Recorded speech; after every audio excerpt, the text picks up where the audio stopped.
In this video, we'll be looking at geometry leading to fractions in first grade. The TEKS are 1.6G, 1.6H. Students in these TEKS, the first thing they need to do is be able to partition a two-dimensional figure into 2 and 4 fair shares or equal parts, and then describe those parts using words.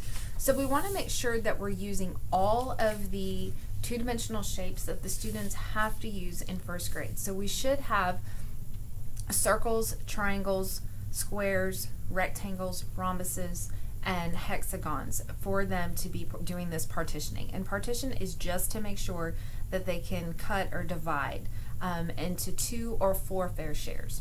So one thing we can do is give them some paper, and they can just work on folding. Can we fold a paper to give it 2 equal parts?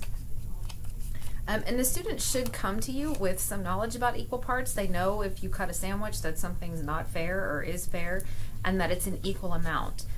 So they could partition just by folding the pieces of paper. You could use things like wiki sticks, and the students could lay out the there are benderoos or wiki sticks on there, and they could use a variety of them, lay them out, and show you where they could partition into 2 or 4 fair shares. Students could also use scissors. Once they find where the fair share is, then they could put it in half and show you that these 2 halves put together would make the 4 there. They can continue to do the folding for the fourths as well. So just some paper is probably the best manipulative, because they can fix it and change it if it's not working out right. But they need to know that those fair shares are equal parts. Once they do the partitioning, the students need to be able to describe what those parts are using words. So this is just an example of some sentences the students could use in order to do their descriptions. There are 4 fourths in the circle. Each part is 1/4 of the triangle. Each part is 1 of 4 equal parts of the rectangle. There are 2 halves in the rhombus. So it's not just to say, oh, there's 2 parts or there's 3 parts. We can actually use that fraction language with the students to get them to help do their descriptions. And we as teachers can provide sentence stems where they just have to fill in the certain parts. So there are blank in the circle, and they could add 4 fourths or halves in the blank there.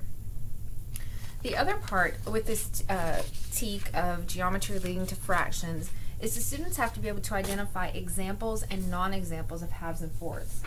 So basically there's some charts that we as teachers can use just to kind of provide some examples for how we can do this. But the students just have to be able to determine, if I'm looking at this, is this an example of halves? And we would want the students to be able to explain why this is not an example of halves. We can have them make examples by doing their cutting, as well as just looking at examples here. So this would be what the halves would look like, and here's the page for examples of fourths. And we're keeping in mind that we're using every type of figure. We're not just going to stick with triangles, rectangles, and squares. We need them to be able to partition circles, triangles, rectangles, squares, rhombuses, and hexagons as well. It's not limiting us to any particular two-dimensional figure. If you have any questions with this TEK, let us know.